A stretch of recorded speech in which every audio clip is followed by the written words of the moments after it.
Assalamualaikum warahmatullahi wabarakatuh. Perkenalkan, nama saya Karissa Azhara Putri. Saya Listina Wilasani. Saya Nawila Rizka Ramadhani. Dan pada kesempatan kali ini kelompok kami akan membacakan argumen kontra tentang Omnibus Law. Omnibus Law adalah undang-undang yang mengatur banyak hal atau yang mencakup banyak aturan di dalamnya. Omnibus Law ini juga dapat dimaknai sebagai sebuah metode pembuatan regulasi yang di dalamnya menghimpun sejumlah aturan yang mana esensi setiap aturan berbeda-beda. Jadi di dalam Omnibus Law ini terdapat 3 peraturan, yaitu Ciptaker, regulasi mengenai ketentuan dan fasilitas perpajakan untuk penguatan perekonomian, serta pengembangan dan penguatan sektor keuangan.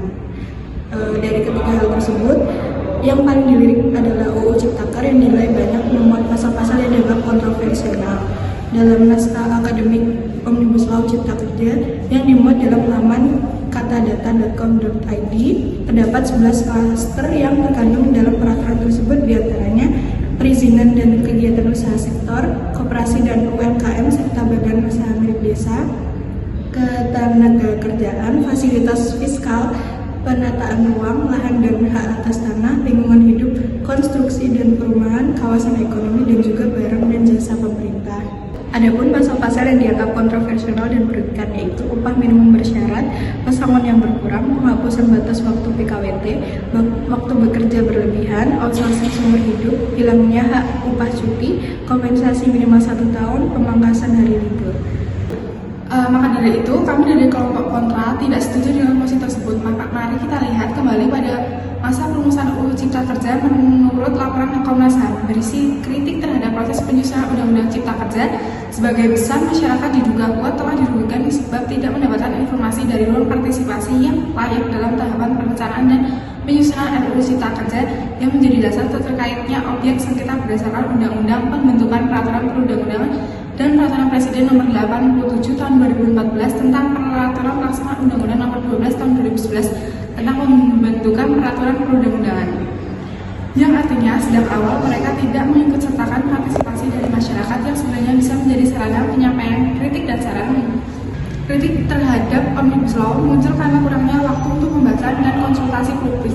Proses pembahasan dan pengesahan RUU Cipta Kerja dianggap tidak sepenuhnya sesuai dengan Undang-Undang 1945 dan Undang-Undang Nomor 12 Tahun 2011.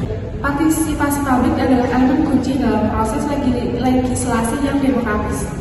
Prinsip ini diatur dalam pasal 96 Undang-Undang Nomor 12 Tahun 2011 tentang pembentukan peraturan perundang-undangan yang mengharuskan setiap rancangan peraturan perundang-undangan untuk dikonsultasikan dengan publik. Pihak Komnas HAM juga menganggap proses pembentukan RUU Cipta Kerja ini tidak sesuai dengan ketentuan hak prosedural yang dijamin di dalam instrumen HAM, seperti dalam beberapa pasal dalam Undang-Undang Dasar Negara Republik Indonesia tahun 1945 dalam pasal 28C ayat 2 yang memberi setiap orang berhak untuk mengajukan dirinya dalam memperjuangkan hak secara kolektif untuk membangun masyarakat, bangsa, dan negaranya.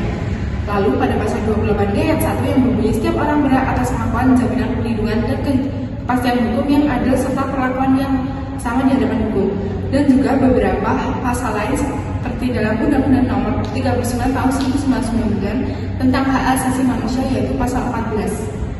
Setelah disahkannya Undang-Undang Cipta Kerja, beberapa fakta di lapangan muncul. Yang pertama, kekhawatiran pekerja. Banyak pekerja yang merasa dirugikan karena undang-undang ini mempermudah PHK dan mengurangi perlindungan terhadap hak-hak mereka. Yang kedua, protes dari masyarakat. Terdapat protes dari serikat pekerja dan kelompok masyarakat yang menganggap undang-undang ini tidak adil bagi pekerja dan lingkungan. Yang ketiga, kemudahan bagi pengusaha. Pengusaha dan investor merespon positif undang-undang ini karena kemudahan dalam perizinan dan peraturan yang lebih fleksibel. Yang keempat, dampak lingkungan. Peraturan yang lebih luas berisiko merusak lingkungan karena mempermudah eksploitasi sumber daya alam. Yang kelima, kesenjangan sosial. Dikhawatirkan undang-undang ini akan memperburuk kesenjangan sosial dalam menguntungkan ekonomi tanpa melindungi kelompok rentan. Yang terakhir, proses hukum belum sesuai. Beberapa kelompok menentang undang-undang ini di pengadilan karena mereka percaya bahwa undang-undang ini melanggar konstitusi dan hak-hak pekerja. Sekian pemaparan argumen kontra dari kelompok kami. Bila ada salah, mohon maaf. Wassalamualaikum warahmatullahi wabarakatuh.